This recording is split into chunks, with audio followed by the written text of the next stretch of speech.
तिला लग्नाच्या 10 वर्षानंतर आईचे सुख मिळाले होते. त्याआधी सगळे उपचार केले, हॉस्पिटलला फेरे मारले, देवी देवता केले. शेवटी बाळ न झाल्याने त्या नवरा बायकोंनी टेस्ट ट्यूब बेबीचा पर्याय निवडला. मोठा खर्च करून 2 महिन्यांपूर्वी म्हणजे 2025मध्ये त्यांना जुळी मुले झाली. ती खूप आनंदी होती, खुश होती, पण तरीही त्या आईने तिच्या पोटच्या जुळ्या मुलांचा निर्घृण खून केला. घटनेची सविस्तर माहिती आपण या व्हिडिओमध्ये पाहणार आहोत. जर चॅनलवर नवीन असाल तर कलम 302 या मराठी चॅनलला लगेच सबस्क्राईब करा. ही सत्य घटना पुण्यातील थेऊरमध्ये 8 एप्रिल 2025 रोजी घडली होती. पुण्यातील थेऊरमधील काकडे वस्तीत राहणाऱ्या प्रतिभाचं लग्न सांगलीतील मिरजवाडीमधील हेमंत कुमार मोहिते या तरुणासोबत झालं होतं. हेमंत चांगल्या कंपनीत नोकरीला होता आणि त्याचं बायकोवर खूप जास्त प्रेम होतं. आनंदात ते दोघेजण आपला संसार फुलवत होते.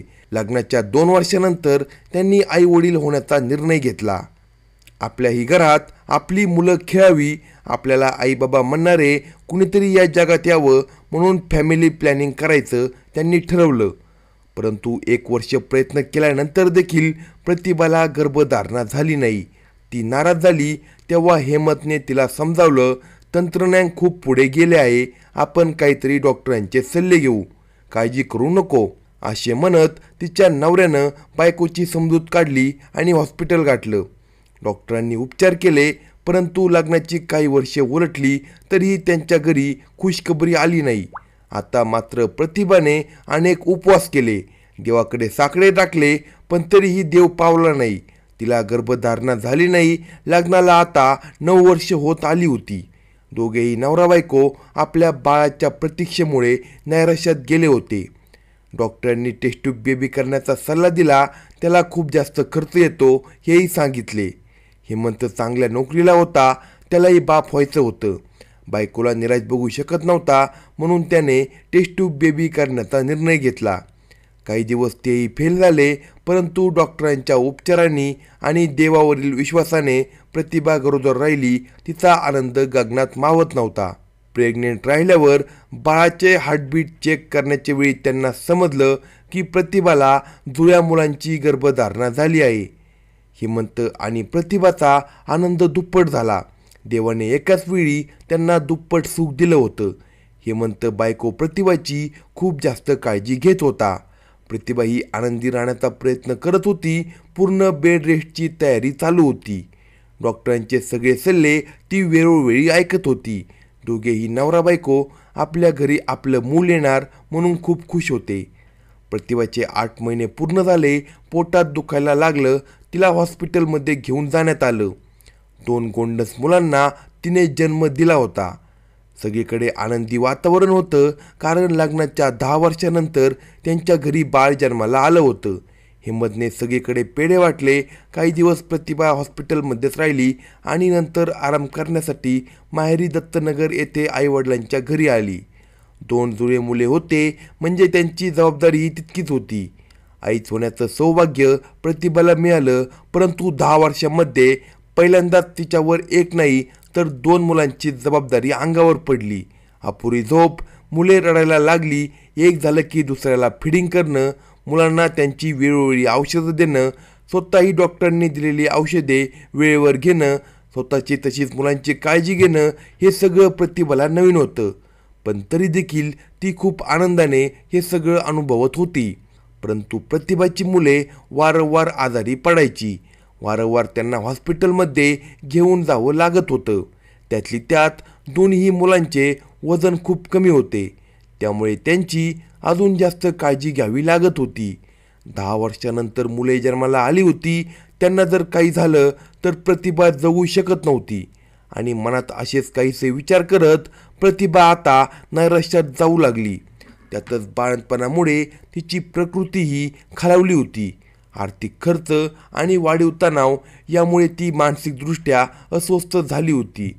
डॉक्टरांनी मुलाची काळजी घ्यायला सांगितली होती आणि प्रतिभा खूप काळजी घेत होती. पण मुले 2 महिन्याची झाली तरीही त्यांचं वजन वाढत नव्हतं.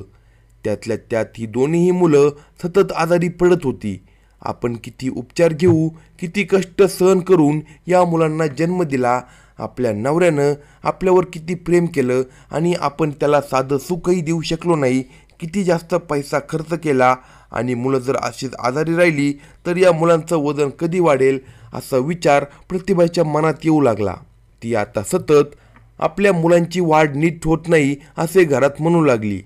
आपण किती काळजी घेतो तरी ही मुलं आजारी पडत आहे, मुलांना काही झालं तर मी जगू शकत नाही, नवऱ्याला आता अजून त्रास देऊ शकत नाही असे म्हणत ती खूप नाराज राहायला लागली. सगळ्यांनीही तिची खूप समजूत काढली, पण तरीही नवीनच आई झालेली प्रतिभा अनेक विचारांमध्ये दुखावत गेली.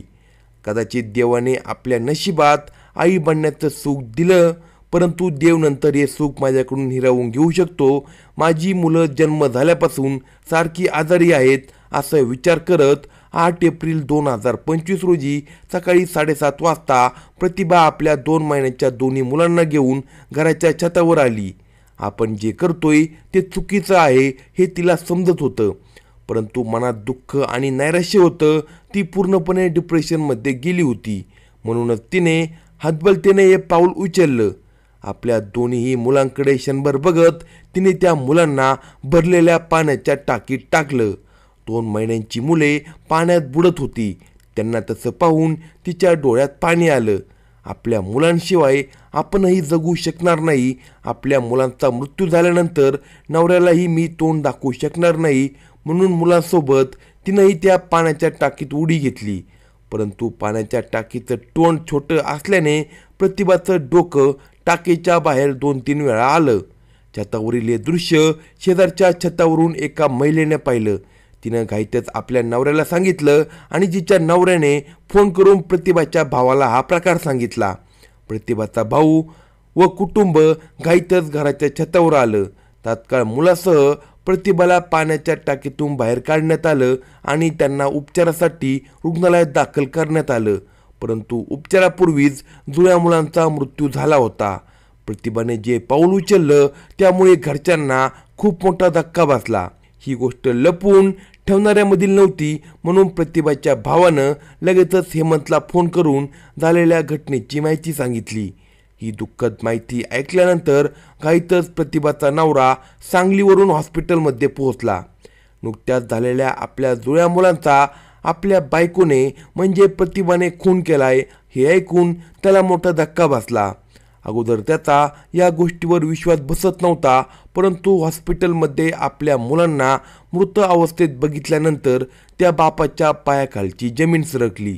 गेल्या काही दिवसापासून प्रतिभा नैराश्यात होती, म्हणून तिने असे पाऊल उचलले अशी माहिती चौकशीमध्ये पुढे आली. या प्रकरणी रात्री उशिरा जुळ्या मुलांचा खून केल्याबाबत प्रतिभा विरुद्ध लोणी काळभोर पोलीस स्टेशनमध्ये गुन्हा दाखल करून तिला अटक करण्यात आली आहे. पोलीस उपनिरीक्षक रत्नदीप बिराजदार या संपूर्ण घटनेचा तपास करत आहे. 35 वर्षीय प्रतिभा हेमंत कुमार मोहिते हिने उचललेल्या पावलामुळे तिची 2 मुले मृत्युमुखी पडली, पण ती मात्र वाचली. मुलांसोबत तिनेही आत्महत्येचा प्रयत्न केला, पण तो असफल ठरला. परंतु आईने उचललेल्या या पावलामुळे पुण्यामध्ये खळबळ माजली. पुणे सोलापूर रस्त्यावरील थेऊर परिसरात ही सत्य घटना घडली. मित्रांनो, आईच्या क्रूरतेने पुन्हा पुणे हादरले आहे. इथं आईच मुलाची वैरी झाली आहे. खरंच मन हेलावून टाकणारी ही घटना आहे. अशाच नवनवीन क्राईम स्टोरी ऐकण्यासाठी कलम 302 या मराठी चॅनलला सबस्क्राईब करा आणि आपल्या प्रतिक्रिया कमेंट बॉक्समध्ये कळवा.